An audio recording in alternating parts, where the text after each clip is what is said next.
For some, the most challenging place to have faith conversations is in their own home. Yet it should be one of the places where it is the most vibrant, alive, and natural. So, is it possible to make our home the kind of place where faith conversations are meaningful and natural? Let's see what the Bible says about that.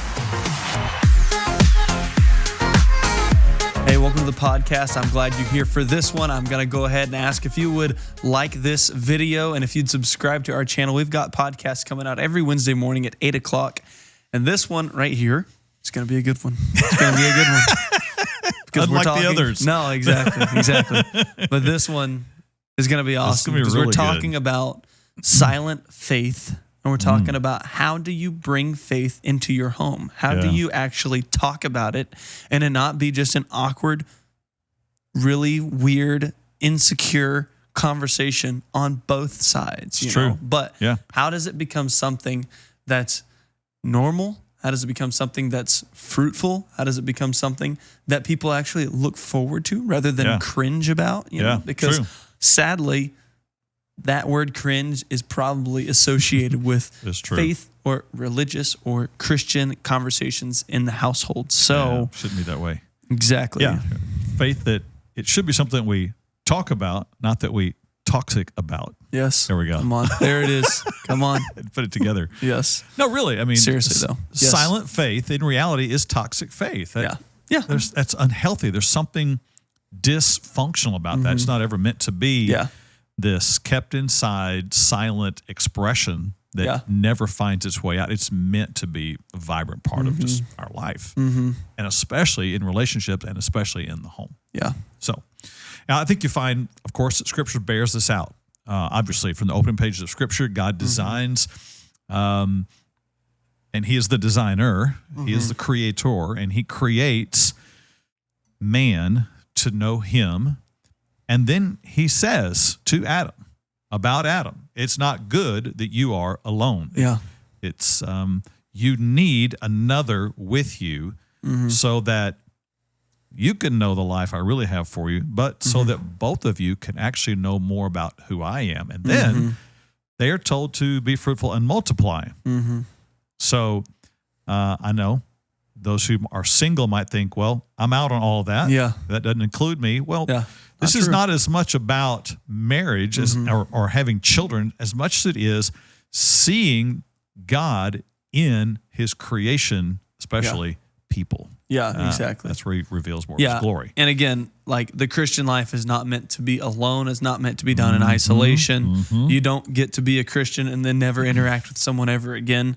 But again, there's 59 times in the New Testament it says that we are to be around, do things with one another, right? 59, there's one another commands or encouragements to go and be and do around one another. And so we weren't made to be isolated, but we were made to be around others. And then we are made to be around others in the context of faith and in the context of growing with one another, right? So it's not just, hey, go live life around one another, but go and help each other grow as well. Yeah.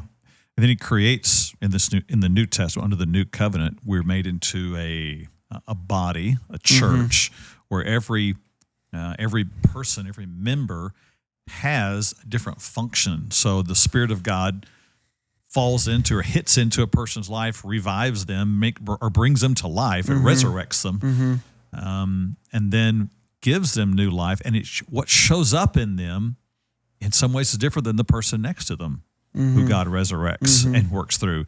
And we need each of those expressions to see more of the fullness of the glory of God. Yeah. So, and this happens in the case of Adam and Eve. They discover together more of who He is, and they both walk in the awareness of His presence in their life. And the Bible defines that. It says they were both naked and they were unashamed. Now, that has so much to do with not just the physicality of it, but all the relational components of that too. There was nothing about their life that they hid. They were not ashamed of anything. Yeah. And he walked with them, and they walked with Him, and they walked with one another, and He walked with them together until the serpent entered the story. And so here was this intent by God to create man and woman, people, so that we might experience Him in our midst. Not Him separate from us, not him hidden away in us, but him a vibrant part of life together. This was his design and his desire, and it's what he does. And as much as it was his design to do that, it was the serpent's desire to undo that. Yeah. To break that communion, that intimacy, that awareness. And so the serpent tempts and he seduces and he lies and he leads Adam and Eve to sin, and they do. Yeah. And what happens is what follows breaks, the sin breaks the fellowship, but what happens afterward is what causes the damage. Sin became the start of it, but what follows is guilt, blame, hiding, Exactly. break in their fellowship with God, the intimacy with God, a break in closeness with God, and then a break in them. You see them pointing the finger at one another. Exactly. You see them cut off. You see them angry. All of this happens because sin entered the picture. Exactly. Yeah, that's what I was going to say, that the tragic part, obviously, yes, they sin and sin enters the world. Yeah. But it's also, there's now disharmony and there's a split. There's now tension. And like you're saying, there's hiding from God, and there's a guilt that weighs someone down and, again, pulls them away, isolation, all this stuff. And so there's not openness, there's not harmony, there's not unity, there's not togetherness, which is, again, the tragic part of all of this, is that there's no longer unity and like spiritual oneness. Yeah. But then there's a break. And they don't turn to God in their failure. Yes, exactly. They sinned. Yep. And there's nothing that says that God didn't want them to come to him. Yeah, exactly. They could have. Yeah. But what sin did is it caused them to say, we're going to figure this out on our own. We're going to sew fig leaves together and make our own cover. We will deal with this on our own. Faith is no longer part of the equation, and their home became toxic at that moment. They silenced it from God, took him out of the equation, and then it became silence from one another, and that they began to blame, point the finger at one another when God does show up with them. So Satan's plan works. He brings division, he brings tension, he brings toxic into the home. Yeah. And we see the destruction that follows. Exactly. Even in their kids and onto us. Exactly. Yeah. And so that, again, like the whole disharmony, disunity, tension, all that stuff is what was resulting from the sin. Yep. And Jesus came to restore all that was stolen, destroyed, and the break, right? He came so that we would have the guilt and the shame of our sin removed. Yeah. They would be gone. It wouldn't be remembered anymore. It's not that it would just be like overlooked, but still there, but that it would be totally removed. He came so that we would have, again, a restored relationship to God, that we would have unity with him and then with one another as well, right? He removes all the blocks, all the breaks, all the tension, all the conflict, all the hiding, all the internal introspection, all the dark thoughts. All of that is removed when we repent and turn to Jesus. Exactly, which again results in peace in your own life, in your mind, in your body, and your whole being. And you're known, you know God as a part of his family now. You're adopted as a son or a daughter into his family, and the brothers and sisters with those who are also in his family, right? So you're given a place of belonging. And so with that, you also, again, have peace. And now you have a new way of relating to others and to reconcile with one another and to know his glory in other people's lives and in your own life. And it's a beautiful thing when you know you're a part of his family and whenever you know Jesus as the one who comes to restore all that was lost. Yeah, because if I'm restored to God and I have peace with God, well, now I have a much greater capacity to have peace with others. Yeah, I'm not looking to the people around me to have to blame them for what I've experienced. Yeah. No, I have peace with God. I don't have to blame you anymore. I don't have to hold you with anger thoughts and bitter thoughts and spiteful thoughts. No, all of that has been freed. So now I can relate again. Exactly. Redeemed and restored to be able to relate. Yes. And so as much as that is true for those in the household of faith and in the relation from brother and sister in Christ, to one another, that is supposed to be the theme and the spirit of each believer's actual home. Yeah. That's true.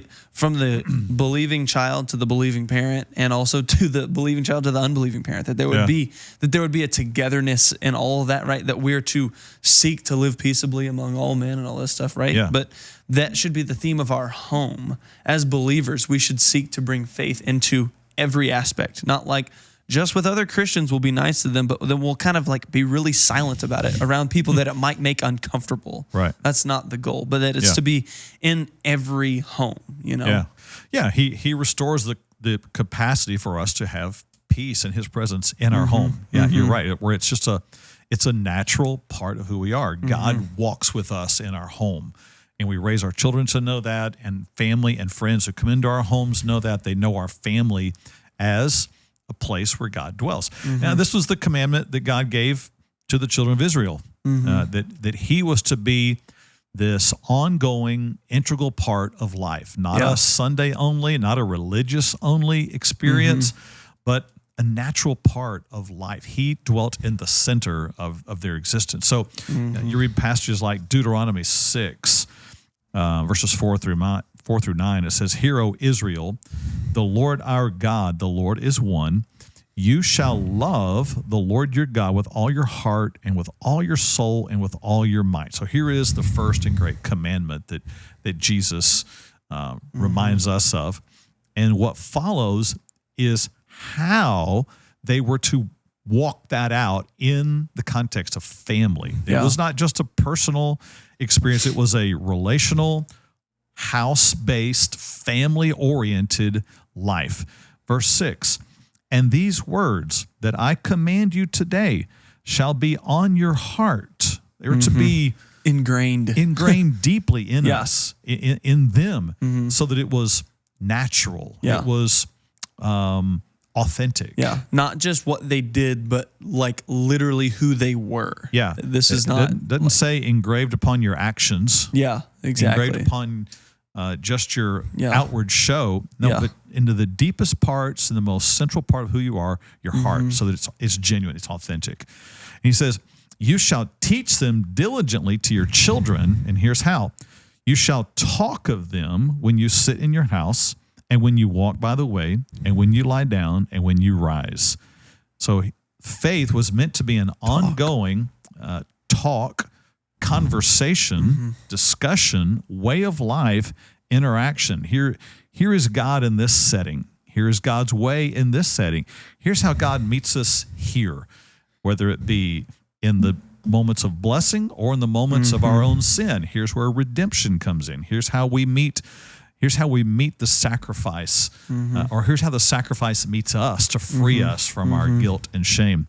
And he goes on, verse 8, "You shall bind them as a sign on your hand, and they shall be as frontlets between your eyes, and you shall write them on the doorpost of your house and on your gates." It was to be this full immersive experience where faith and family walked together. Every relationship, every interaction was just were seamless. There were no disconnects. It was part of the regular rhythm of life, and it was part of the conversation. And this had to be true because it was brought about by intentional conversations. Parents had to lead this. Leaders had to lead this. Someone had to start this, so that they brought the reality of God into the reality of life.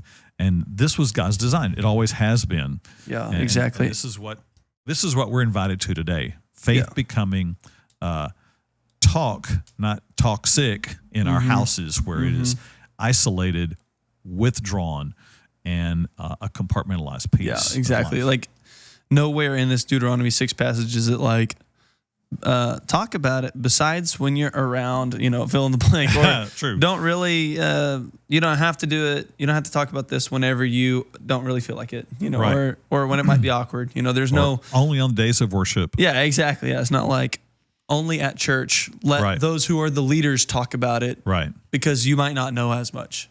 But it's like, no, everyone, everywhere, all the time. Yep. because it's in your being. Yes. It's not just in your doing, but Correct. it is literally in your being. So as we think about goals for faith in our home, this is what we model it after, Yeah. right? And so Yeah. we must be clear what we're not talking about, right? True. Obviously, we're Yeah. going to say we're not just talking about the forced behavior again. Like we're saying this is written on your heart, not just on your doing, not just in your actions, not just in like the surface level of who you are. Yep. So we're not going to force our family, our household to do spiritual things so that we can say we've done spiritual things. We're not Right. just going to say you have to memorize the verses so that you can say you have memorized verses, you know? Or Now- so you can come to dinner. Yeah, Yeah. exactly. We're not going to force, threaten, use it as a like manipulative tool, because the only thing that does is make everyone actually hate the Bible at that It's point. true. Not worth it. It's not. They might actually do the thing and they might memorize the verse and be able to quote it to you. But is it ingraining it in their heart, or Yeah. is it ingraining it on just the surface level Yeah. of, I got to do this so that I can actually get my way? You know? Yeah, Not exactly. worth it, right? It's not. Yeah. You're not forcing the devotions. You know, you're not like holding people against their will to read their Bibles. You're not like forcing only Christian movies that are the most cringe in 2006 whenever they were made on like the worst handheld camera of all time, you know? We've watched a few of those. We've done some of that. And they're rough. Yeah. But I just as a side note, I remember doing some of this. I remember trying to make early morning devotionals happen. yeah. And when no one in our family were early risers and trying to force that, I found myself frustrated. I found everybody else disinterested. Like, we can't do this. Yeah. And it's not the Bible's fault. No. And it's not the leader's fault. Nope.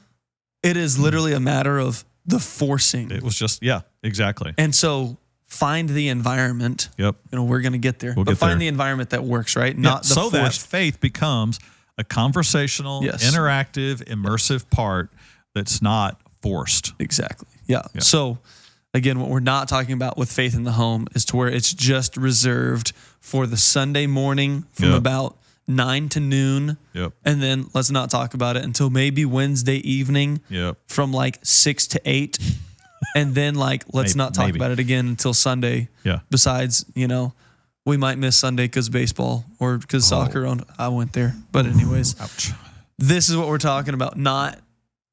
This is not just reserved for like the sacred times of the week, but this is to be everywhere, right? So again, to be clear, this is not just a silent part of your life to where you're like, this is just my Christian life that I don't really talk about all that much because it might be awkward. I don't want to offend anyone. I don't know everything. So I don't want to like be caught up in, you know, not knowing something. It's like, hey, you can try that all day long, or maybe you could like try to get to know it and then have a little more confidence. You know what I'm saying? Again, this is also, we're not just talking about acquiring Bible information. You know, we're not just talking about learn all the stats and facts about the Bible, but I'm talking about actually being obedient to what the Bible says, which is actually how you get to know experientially the Bible rather than knowing about the Bible. Right? Yeah. You know, it's possible to have conversations with people about the Bible, and that can be a good thing, you know, to sit and talk about, what do you think this verse means? Or why do you think, why did God do this in this setting? That's all interesting. You can discuss that. You can discuss doctrine. You can discuss end times. You can discuss all that stuff. And I've been in settings like that with people. I've been in some Sunday school classes where there was a lot of Bible information talked about. But it did seem like there was sometimes a disconnect when it turned over into real life matters. Like, where does this apply? Obedience. Yeah, how do we walk in this? I found that people are much more interested in just talking about the Bible than to talk about the Bible as it applies to life. Exactly. Like, again, in this podcast, what we're not talking about whenever we say bring faith conversations into your home, I'm not just saying go home and explain justification, sanctification, and glorification to your wife and to your kids and be able to quote every Reformed theologian or a Wesleyan theologian or whatever kind of theologian. Stuff might be fun to talk about and a little banter about for those who are interested in all that kind of stuff. But at the end of the day, That's not what we're talking about whenever we say bring faith conversations into the home. That is like every bit of doctrine conversations in the home. And that's cool. That's great. I'm a proponent for getting to know doctrine. But I'm talking about real life faith, right? Again, we're not talking about just make a list of things to do for your family. You have to do these things or else, none of that stuff proves fruitful in the long run for real life transformation. That's true. And that's what we're all about is real life transformation. Exactly. So where we're headed today is at the end of the podcast, we'll be giving a list of 24 questions that you can actually ask with adult family members, some older teens as well, I think, to spark these kind of faith igniting questions and conversations. Exactly. That's what we want. So that's coming, but we need to lay some more groundwork first before we get there. So we talked about what it does not mean. Let's talk about what it does mean. Let's be real clear about what we want to accomplish here in having faith conversations in our home. We want to have faith that is authentic. Again, the Deuteronomy passage and what Jesus says is the first and greatest commandment is loving from our hearts, from the core of who we are. And this is where faith is really authentic, where it matches my internal desires with my external behaviors. So this means being authentic about what is sometimes a struggle, what is sometimes the place I've found help in Christ, and its real application. Real faith conversations have to get there. Jesus did it. The Bible as a whole drives us there. We have to get to this place where faith is authentic. It's genuine, but it also has handles to it. It has a place where we apply it. It ought to be at a place where everybody can grab a hold of it, the handle, and know how to live it out, whether it's the 3-year-old, the 13-year-old, or the 30-year-old. There ought to be this place where faith conversations are genuine. They're about change in me.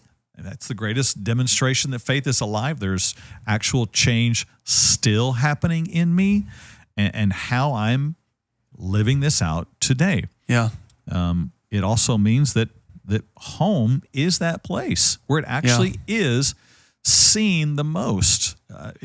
It shouldn't be shocking to our kids when they see us in church discussing or worshiping God in a way that they've never seen at home. Exactly. It should never be the case where the kids look and go, "What? I've never seen that side of mom or that side of dad." That should not be a surprise. Exactly. They should see this consistency between home and faith environments. Absolutely. I was going to say one thing just on this whole topic. Adrian Rogers, classic preacher from time back.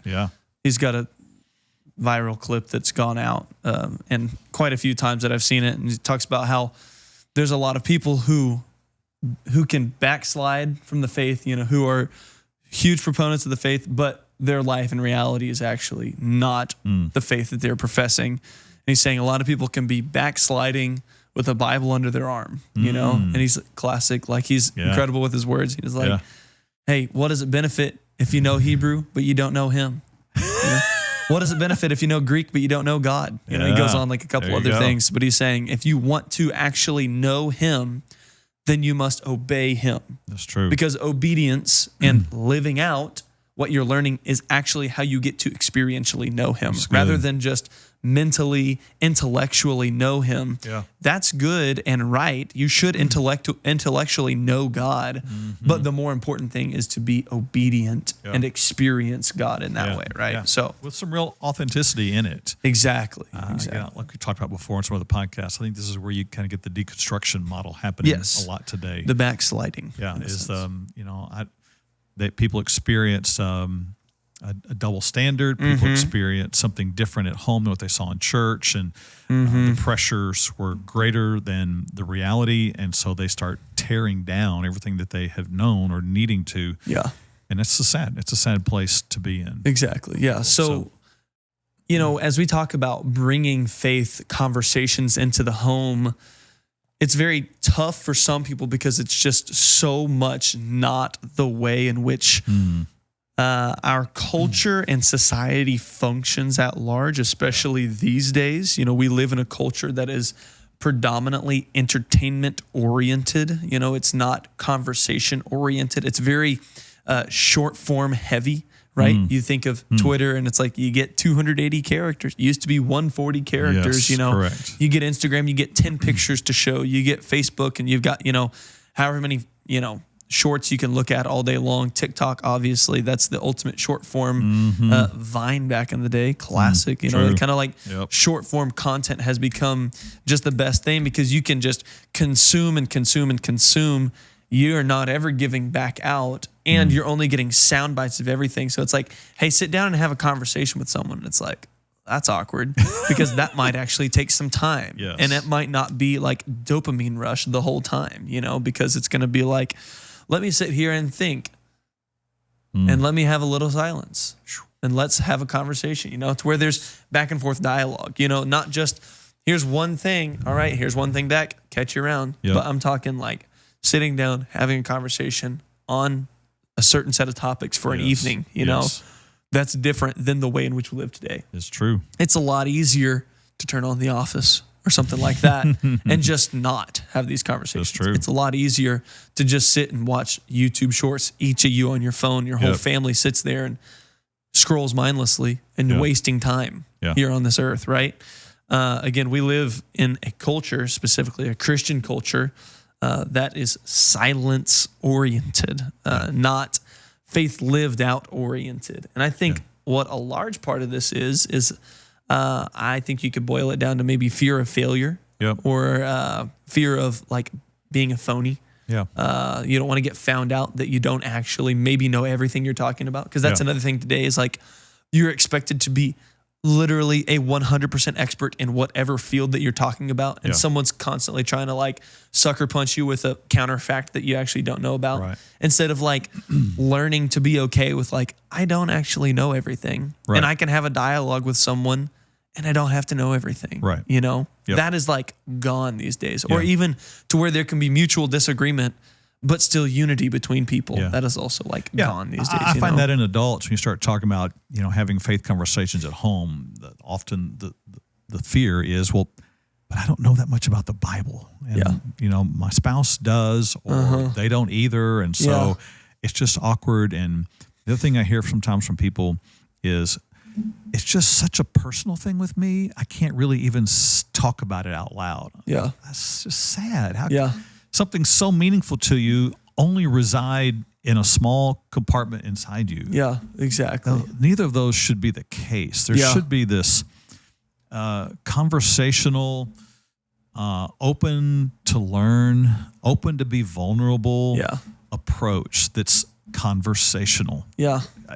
When you sit down and have a conversation with someone, normally you don't have 5 steps, 5 points, and, a time frame or a script in front of you. Exactly. It's organic. You're not sure which turn it's going to take. You might have some thoughts, you want to go, but typically in conversation, it's more free form. It's going somewhere you may not know, but as you take the journey, you walk along with it and you discover what happens in the conversation. So absolutely. That is often missing when it comes to the Christian home even. Silent faith does not lend itself well to conversational faith.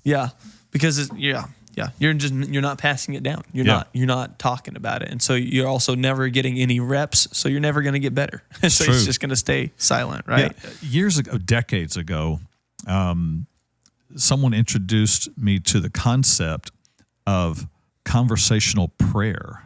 And that was trippy at first because you think about praying, and especially in a group, you usually, this may just be me, but it's going around the circle and someone starts and you can tell it's getting close and you're spinning in your mind. Okay, what am I going to say? What am I going to pray? He already said my 3 prayer requests. This guy said the same thing, just in 2 different ways. Right. And and you want to sound spiritual. So anyway, you start thinking in terms of, okay, I'm going to say this. And then you got to, somehow there's this pressure we put on ourselves. It's got to sound a certain way. It's got to include all these certain elements. And I got to make sure, it's right. And then you do it and you're like, whew. And you're done. And then you don't think about any other prayer the rest of the time. All right. Whew. It's the worst. someone introduced this concept of conversational prayer, and the idea is this. We're going to pray as a group, but we're going to let it be like conversation. So we don't have a destination to it, and we're not going to go one, next. Someone's going to begin and bring up a topic in prayer. God, thank you that you are such a giving God. And stop. Wow. You don't have to say anything else. And then if someone else has something they want to say about that or pray about that topic, like you would in a conversation, someone says, hey, what'd you think about that football game? Man, that was awesome. I saw it. You would start talking about the next person would talk about the same thing. And that might lead to, how about that baseball game? And it might, what about that hockey?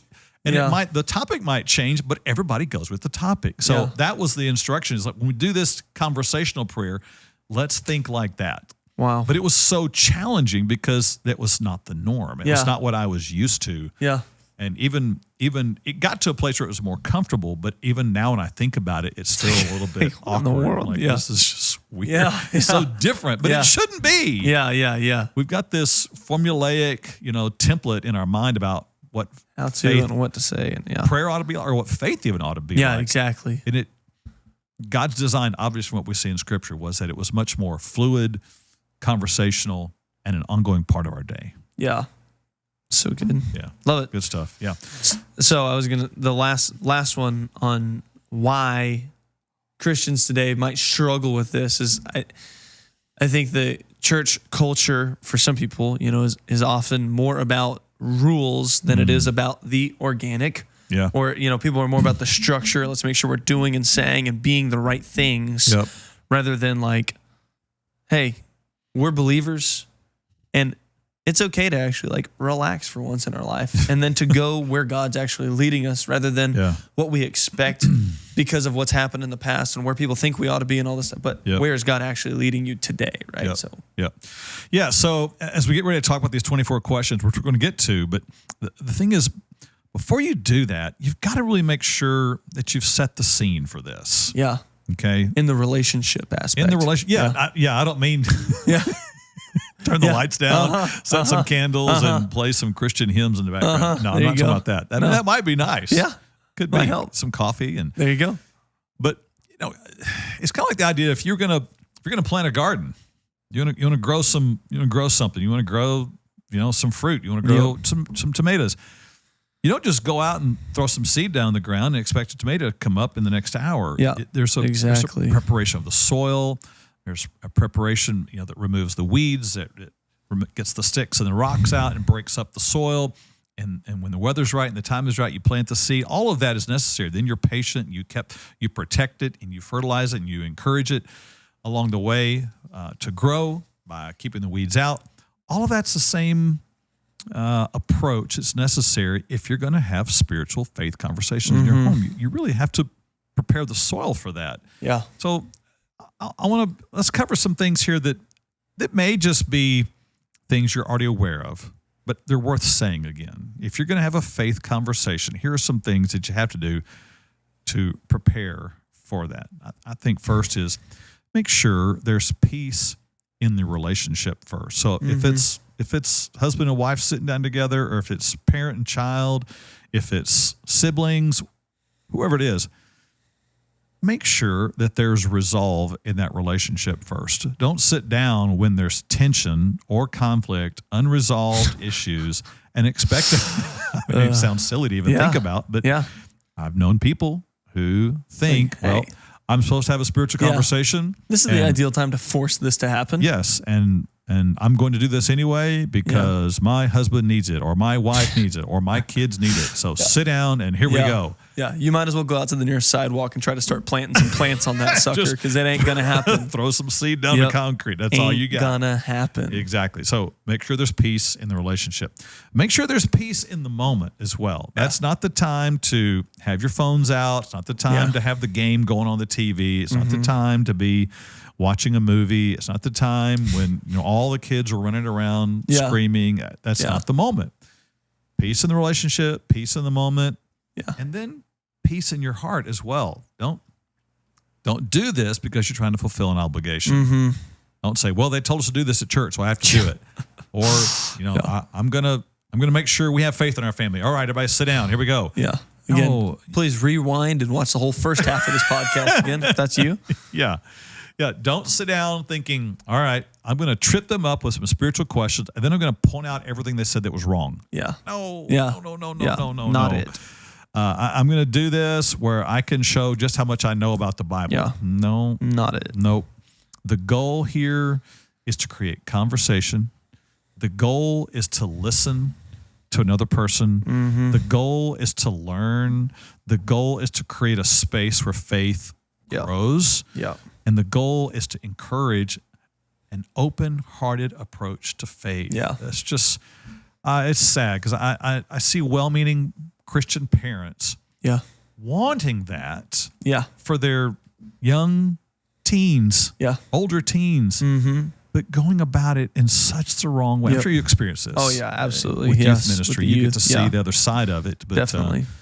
I think, again, what it boils down to in relationships in general, don't be robotic about this. Yeah. Don't be the computer that has to have the perfect formula to have this perfect conversation, but it's to be genuine. It's to be real life, again, ingrained in your heart, communicating to another person's heart. Yep. And that, there can be so much, in a sense, desire for the right thing to happen, the perfect outcome and all this stuff. And that's great and nice and all to have the desire for the perfect outcome. But if you have that as this is my expectation, I'm going to have the perfect outcome every time. Yeah. How many perfect conversations do you have every single day? True. That just doesn't, it's not reality. That's not a good expectation. Yeah, you're going to have some great fruitful conversations. Some conversations, you're going to just move the needle in a conversation. Yep. You're just going to move the needle in the relationship in the sense of, oh, hey, we got a little closer. It's not wow, I learned the newest thing about you every single time. Right. But just a reality conversation. And then again, not quizzing someone else in a pop quiz, but you're to be encouraging and helping and cultivating that relationship. Yeah, you ultimately want to help the other person see your heart. Yeah. You want them to see into you. Jerry Phillips often says is the definition of intimacy is into me, see. Yeah. And that's a great way to remember that. It's I have conversations with others, not just so they can see me, but they can see my heart for them. Yeah. So that they can see my heart for Christ. Yeah. I'm not to show off, not to boast, but to expose. Here's who I am.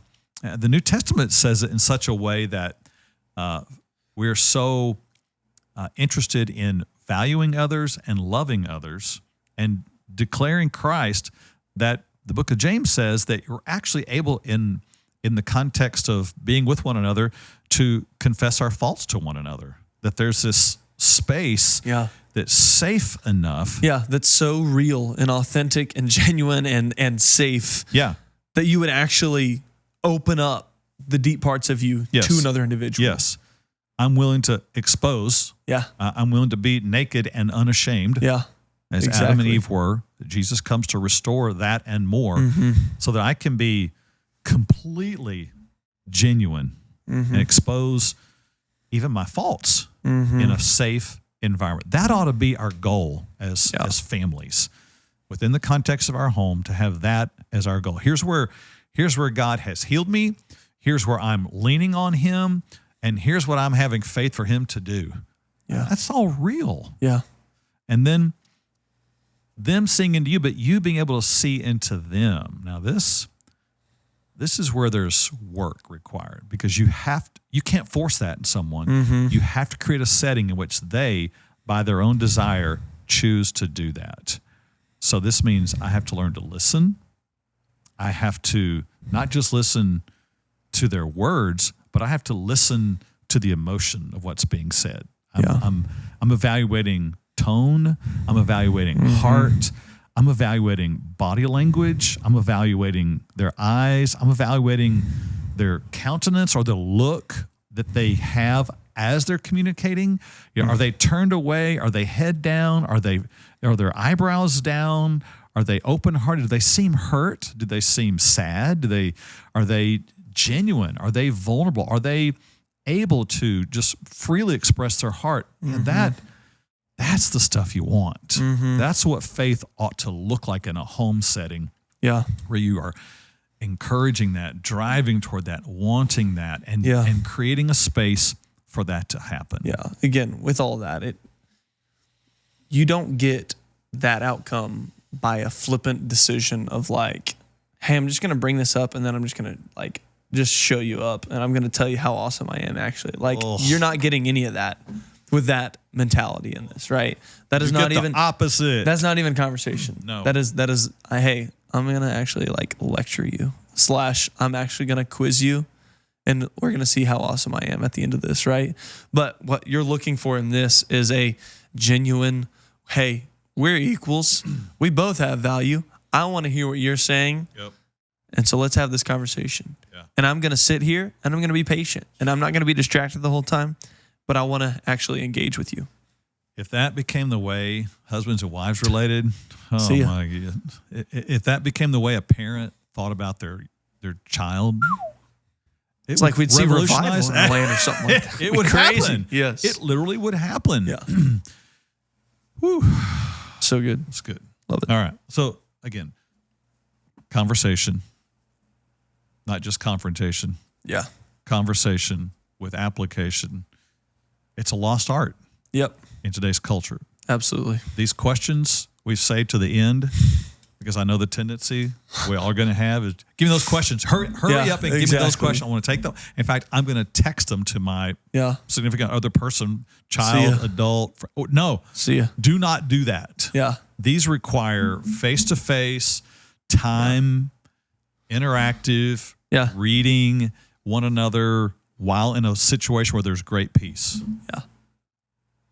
That doesn't mean don't have these conversations because I don't want you to write it off being like, it never happened. I ain't got time for all that stuff. I couldn't do all that. Hey, well, you don't have time to cultivate a good relationship? I was going to say, I already know what's going on in the rest of your relationship. Let's reevaluate what's going on, right? We want this to be revolutionary for you. Yeah.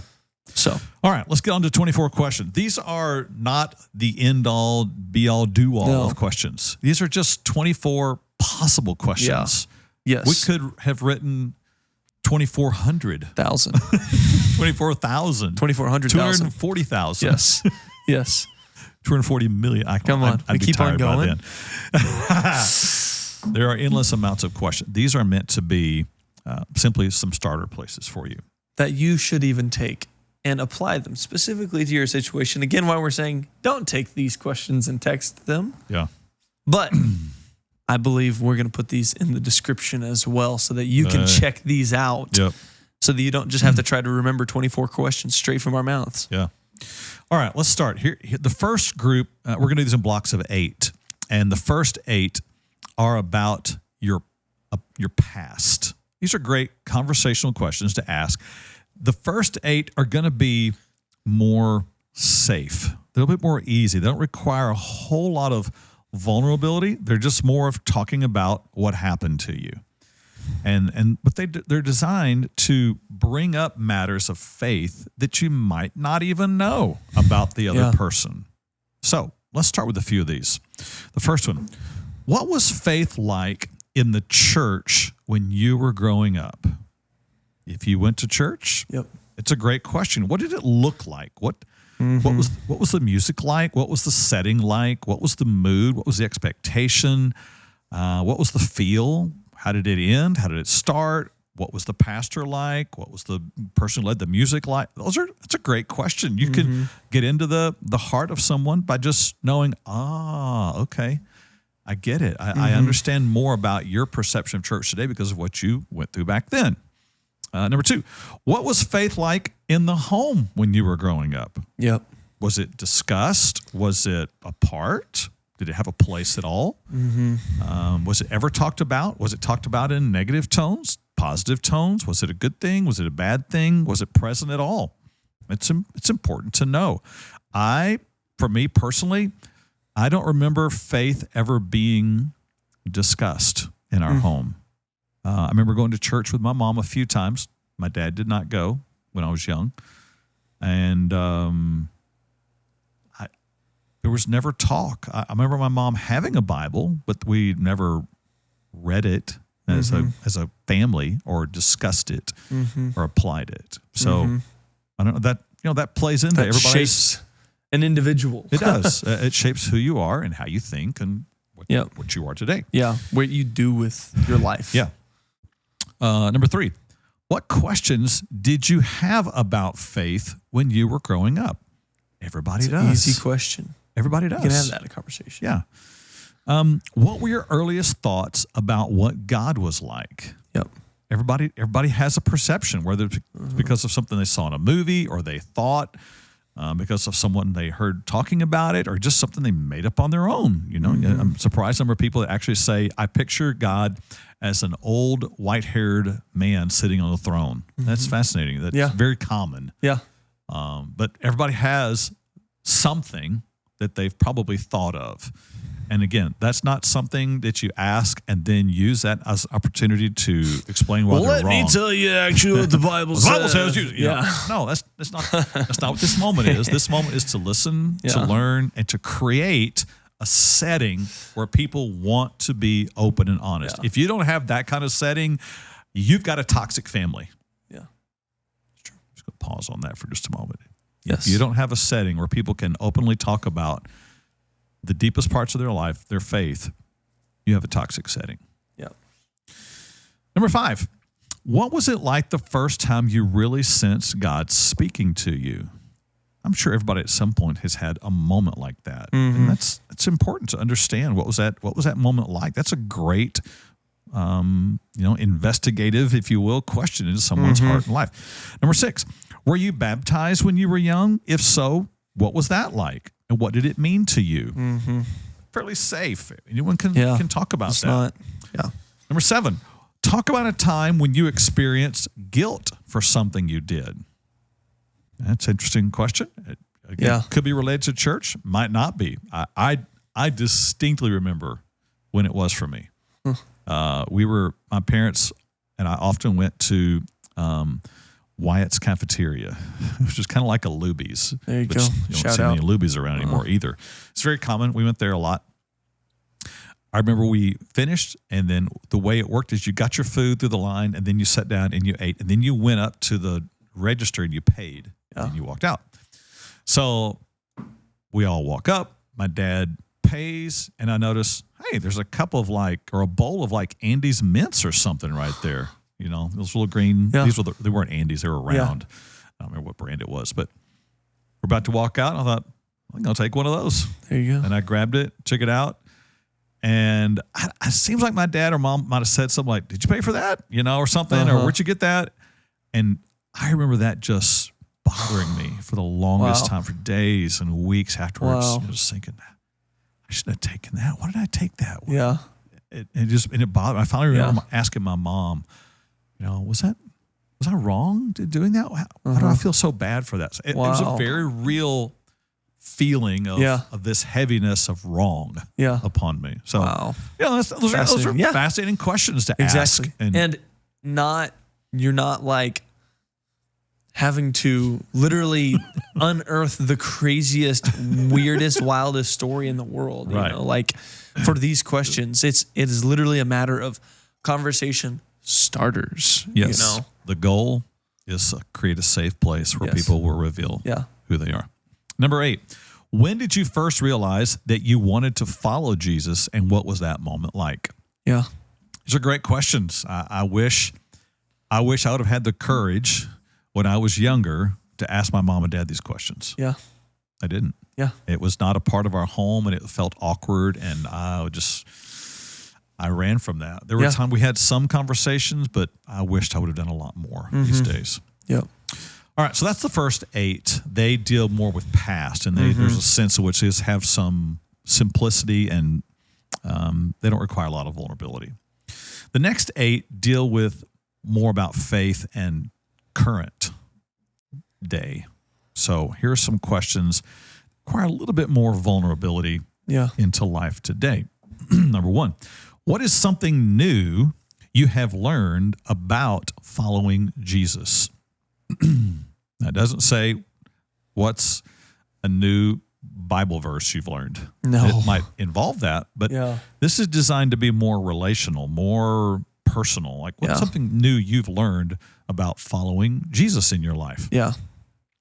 Number two, what is something you have changed about how you think or live because of your faith? Again, we're looking for more current. What's something fresh? Exactly. And again, these questions, like you're going to ask it, and then there might have to be like let me think about that actually. There's be some time. Like a conversation might, and then you might have to say, here's something that's going on in my life. Yep. Or maybe give someone a little bit more time to think, and then give them a little context for an answer as well, and show I want to be open as well. Yep. That's the importance of these questions here. Yep. Number three, how do you know the difference between God's voice and your own? Yeah. Man, that's a deep question. Yep. We're not looking for 4 verses from the Bible necessarily. No. You can. Yeah. But this is much more personal in how you make that separation. Mm-hmm. Number 4, what is a big prayer that you have for God to do in your life? That brings up some thoughts about future and what you believe about God. And exactly. How He is at work in your life. Number 5, what is something about faith that you wish you could go back and tell your younger self? Man, so if you could go back in time at some point to when you were, might be when you were 20, might be when you were 5. If you could go back and tell yourself something about faith, what would it be? That's an intriguing question. Mm-hmm. Number 6, who are the people you admire most as followers of Jesus and why? Number 7, what has changed about the way you see God today than when you were younger? Mm-hmm. And then number 8, what is the area in your life that you depend on God most for today? Again, keyword today. Those are all designed to bring faith into the current setting. Yeah. Again, this is more along the lines of Deuteronomy of talk about along the way, when you walk, when you rise up, when you lie down, all of this is meant to be fresh. There's power in that. There's power in the most recent, fresh discussion with other people about here's what God's doing in my life today. And that just creates anticipation and excitement and a sense of like, I want that, So exactly. All right. And then the last set of 8 deal more specifically with relationships. If, based on what Jesus said, the first great commandment is to love the Lord your God with all your heart, soul, mind, and strength. And the second is like it. You shall love your neighbor as yourself. Then this is a pretty important deal. Yeah. There should be a place where faith plays out in our relationship. So here's our third set of 8 today. Number 1, how has Jesus changed the way you relate to people in your life? There should be something to that. Something should be, yep. Number 2, what is the hardest thing you have ever had to forgive someone of? Now, that might evoke some emotion and some memory, but that's okay. Conversation, maybe. Conversation. Everyone has experienced some hurt. Yeah. And everyone has experienced the need to forgive someone. Number 3, when was a time that someone forgave you for something that you did to them? Now, let's turn the question around on forgiveness is, what about when someone forgave you? Number 4, how does faith help you be more patient with people, especially those that are hard to get along with? Those are the ones you really have to show patience with anyway, but it should have a place there. Number 5, what does church mean to you at this point in your life? And by church, I'm not looking at for just the experience in the building, but the people in that setting. Yep. Number 6, hey, I just realized I just have 7 here instead of 8 in this last set. Come up with an 8th one, I guess. Need to real quick. Who are the people you are trying to influence today by your faith? We all have people in our life, and who are the ones you are attempting to influence the most? Number 7, how have you gotten past being afraid of what other people think? Yeah. And I will say, again, with these, like we're talking about, these, we're not looking for just one word or one sentence answers here, but everyone can answer any one of these questions that we have here, the past, about today, and about relationships, because everyone has experienced, the past and today in relationships. Everyone has different experiences in that. And so in this, there should be dialogue. There should be back and forth. There should be a conversation, again, about all this stuff, not just a, here's my one-word answer, I'm out, I'm glad we checked the box on this, not the point of this. Yeah. Here's number 8 for relationships. How has faith given you confidence to be open with others? It's good. Now, just like you were saying, these are meant to be springboards, starting places into deeper conversation. Yeah. And once you learn some conversational skills, which is missing so much in culture today, but here's next level. Yeah. Okay. If you want these 24 questions to turn into something much bigger, which they all have the opportunity to, then what you do is you learn how to ask the next question. Yeah. I don't mean the next in the list, but for example, if you start with the question that says, what was it like the first time you really sensed God speaking to you? That was one of our first ones. Okay. So let's say you ask that question of someone and they answer it. You want to go deeper with that? Then ask a follow-up question like, what did that moment feel like? Yeah. How did you respond? How did that affect you after that? Yeah. How was that moment different than what you expected? Yeah. Those are all follow-up questions that good conversation produces. Yep. You don't just ask a question, done, move on. Yeah. No, you're like, that's interesting. I want to ask you some more about that. Yeah. I want to hear how that has affected you today.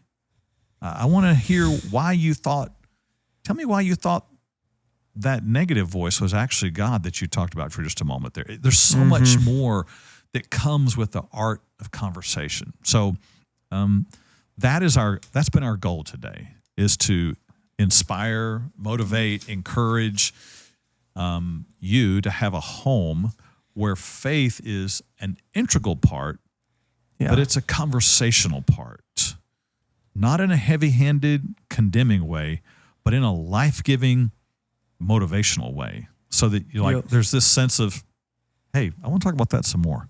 Yeah, exactly. There's a hunger, there's a desire, there's an interest, not this awkward, clunky, all right, well, time to do faith conversations. Yep. So, man, we can help families get to this place. I'm convinced faith hitting the home in this way will produce change. Revival Yes. in our culture. Yep. In ways beyond what we can imagine. So I hope it's been helpful to you today. I hope it gives you some handles on how to really have conversations. And it's our prayer that these are just starters for you, that these are just seeds that are planted that lead to unbelievable growth and fruit. The fruit of real openness, the fruit of real trust, the fruit of real intimacy that comes in a relationship. And it all starts when you are talking about the deepest matters of life, and those are those of faith. Yeah. So good. Hope it's been helpful to you today. Hey, take these and let us know how this goes for you. Comment in the YouTube comments. Come visit us at Vertical Church, Ovilla. Tell us how this is going. Maybe your story will be one of the next stories told about what God is doing in your life, in your family's life. So thanks for being with us today, and keep doing what we're doing here, lifting Him up and living Him out.